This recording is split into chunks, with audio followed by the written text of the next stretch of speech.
a minute, that's not a Ghibli film, is it?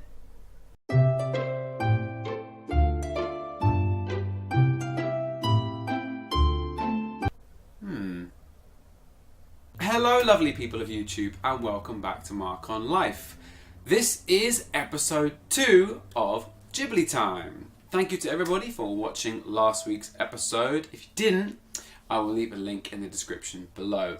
Last week's episode was Ghibli 101. So all the information that you need about the studio, what they do, who they are, that kind of thing. So if you haven't seen it, go back and watch that and come back here because this is the beginning of our journey through all the Ghibli films one by one.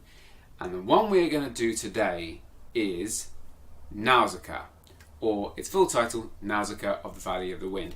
Now I know what you're thinking, if you watched last week's video or you're just in the know, you're going to say, Mark, wait a minute. Last week you told us that that technically wasn't a Ghibli film, and you're right. As I said last week, technically it isn't, because it was released before the studio officially was founded. However, it is always regarded as a Studio Ghibli. It's even sold. This is the Blu-ray. It's the beautiful steelbook, which I'll show you properly in a minute. And as you won't be able to see right here, it says Studio Ghibli. So even the official outlets that are selling the DVDs and the Blu-rays consider it a Studio Ghibli. We consider it an honorary Ghibli, I think. So that's why we're starting with it.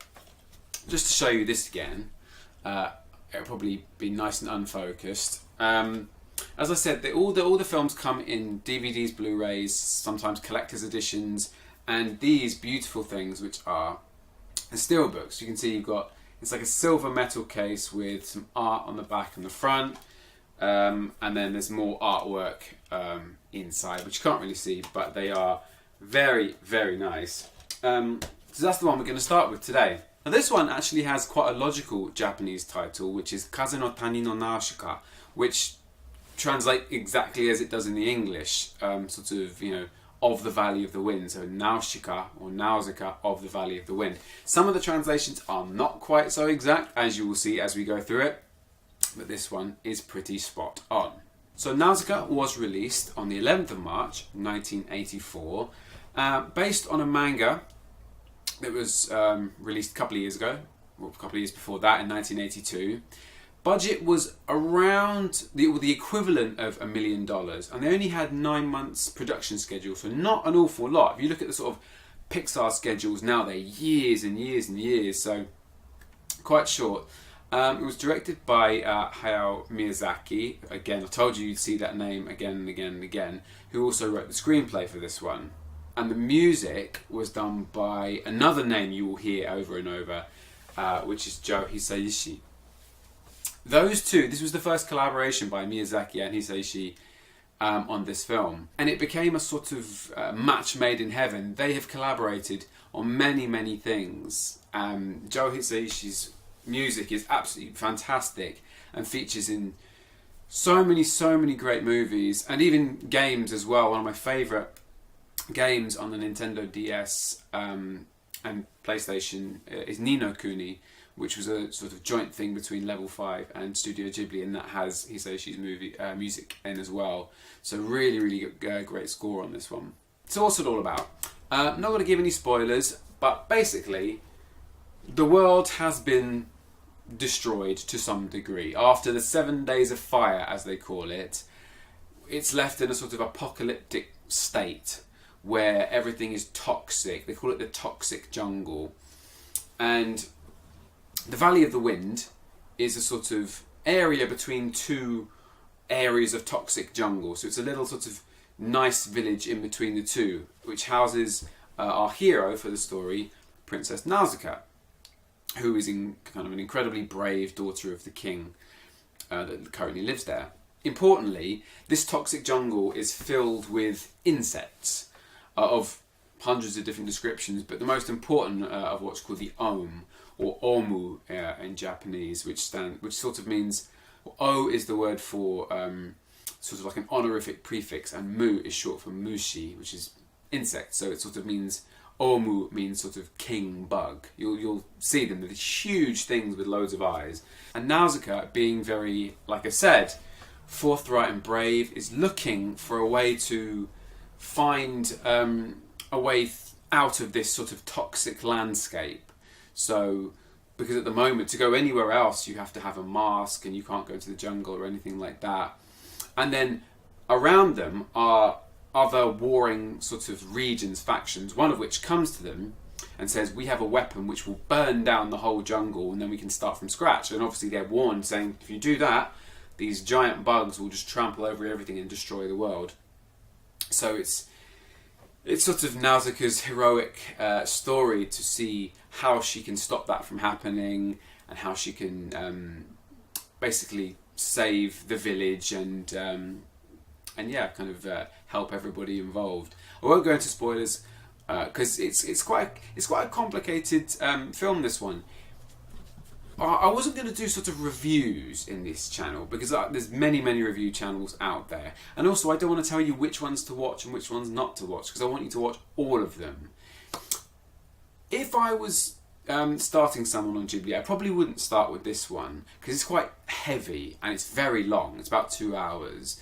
There are much more simple, charming ones like My Neighbor Totoro, and also more kind of standard fantasy ones like Princess Mononoke and Spirited Away. But we're going chronological, and this is the first one. So the themes of this film are anti-war, clearly, environmental issues, clearly as well. Lots of influences that can be seen. There's things like Asimov's Nightfall, Tolkien, Lord of the Rings, that kind of stuff is definitely seen in there. And in fact, the name Nausicaa comes straight out of Homer's Odyssey. So it's a bit more of a difficult watch. It is very good though. And for the first sort of... Miyazaki had made one film before, which was Castle of Cagliostro, a Lupin 3 film. This was the first one with the team that would be Studio Ghibli. So I definitely recommend it. There's also sort of a lot of images of the value of life, the respect for nature, and as I said last time, a very strong and quite young female lead. So Nausicaa is the one that is trying to get everybody around her to respect the insects and respect life, and it's through that sort of they win the day, as heroes always do. You know what I mean? By stopping war, by being against war and destroying the world around them, everybody gets what they want to some degree. There is a very interesting story about the release in America, though, for any people might not know this. When they released this in America, they slashed it to pieces. They cut about 25 minutes out, chopped it to bits, and they called it Warriors of the Wind. And they changed everything. It changed the narrative. They even changed the name of the hero to Princess Xandra. Not exactly sure. Maybe it sounds a bit more Western. Not really sure why, but that's what they did. And so they released this hacked to pieces version called Warriors of the Wind in America, which Miyazaki was not pleased about, I'm sure you can imagine. Years later, I think in 1997, when Harvey Weinstein came to them to release Princess Mononoke, because now the studio was huge and they were making money out of these things. So he came to Miyazaki to get the rights for Mononoke, and because he was still angry from what had happened to Nausicaa, Toshio Suzuki, one of the producers and producers of Nausicaa as well, sent a katana, a Japanese samurai sword, with the words "no cuts" etched into the blade to Harvey Weinstein's office. And funnily enough, it was uncut. Princess Mononoke was released completely uncut, as has every single Ghibli film ever since. In fact, they have a very, very strict no cuts policy. If you cut their movies, their movie does not come out in your country. It's as simple as that. There are obviously differences in the dub sometimes. But in terms of the order of the film, there's no cuts. Brilliant cast on this one.